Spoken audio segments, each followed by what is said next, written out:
Hello guys, এই যে আমরা দেখতে পাচ্ছি আমাদের জাল টানা সৌন্দর্য কংস নদীতে। যে আমাদের শ্রদ্ধেয় বড় ভাইয়েরা জাল টানতেছেন।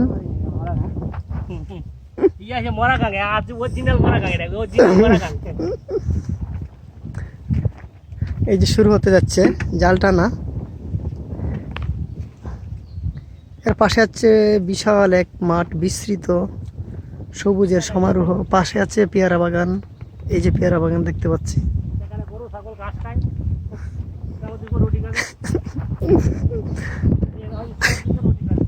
এই যে দেখতে পাচ্ছি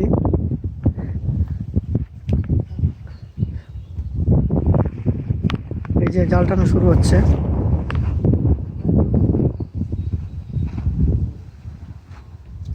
দেখি শেষ পর্যন্ত ফলাফলটা কি আসে।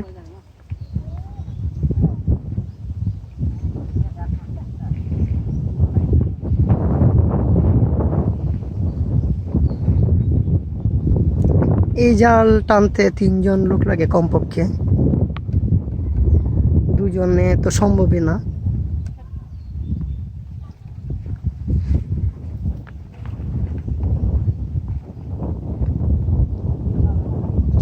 এই কংস নদী আমাদের শৈশব থেকে বেড়ে ওঠা, কত স্মৃতি এখানে পড়ে আছে।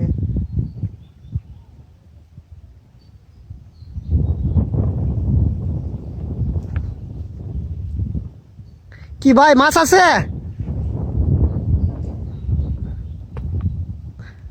বড় মাছ পাওয়া গেছে, আমরা সংকেত পেয়েছি বড় মাছ পাওয়া গেছে। দেখি কি হয় শেষ পর্যন্ত, ফলাফলটা কি হয় দেখি।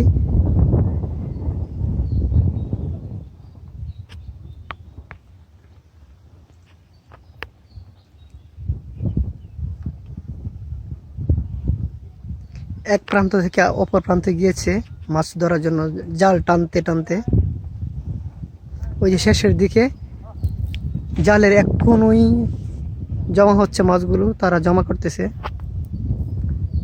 এই মাছ তোলার প্রস্তুতি নিচ্ছে।